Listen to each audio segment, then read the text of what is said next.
You came back again from one of your trips to the other side of the planet.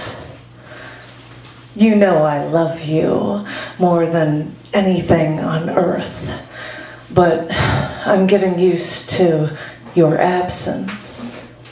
It's a terrible thing to say, I'm sorry, but when you came back this time and said you had a fever, I figured you ingested their toxic water and you'd have the stomach flu for days, but then you'd be fine.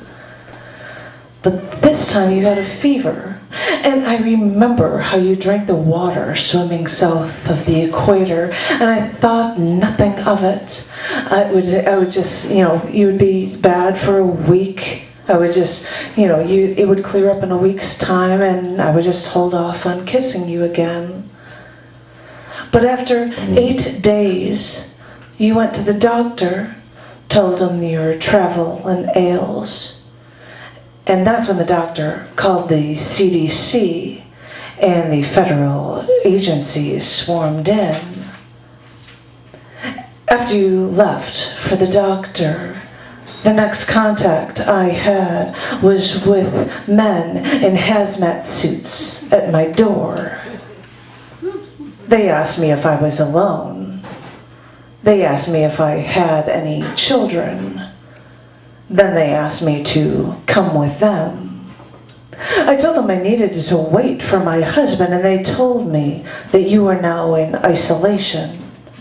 After hours, they told me that you caught a virus while you were away on your trip. But I said, oh, wait a minute. He was on a work trip, and his company makes him take tons of drugs so that he's immune and wouldn't catch anything. And that's when they stopped me, right there. They locked me in a room and told me I couldn't leave. And then they said he caught a bad strain while helping a woman he found on the street, bleeding, pregnant, and in pain.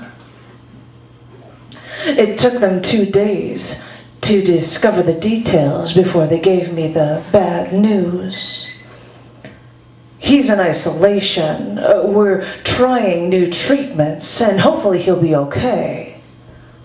But I know of this virus. It's usually lethal, so please, let me see him now.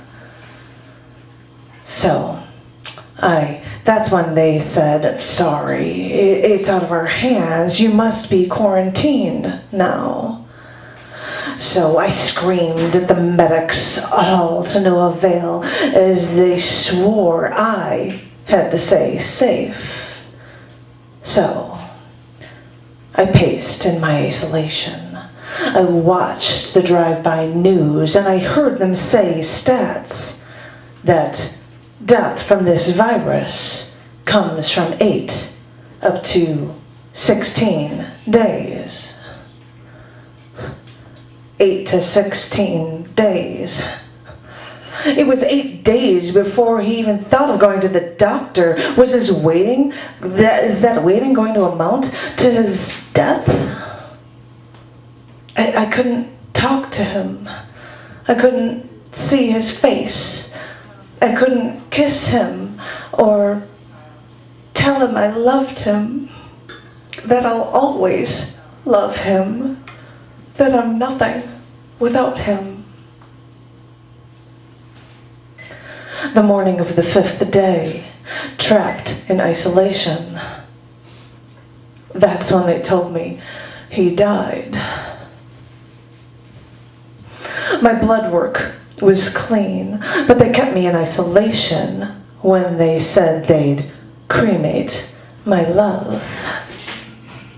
And all I could think was, after you're done, send him to Arlington National Cemetery so the world will know that he is more than just my hero. He's more than just a hero to just me, while you've kept me away till he died. And still, I continue to pace, trapped in this room, alone, with nothing to wait for, ever again.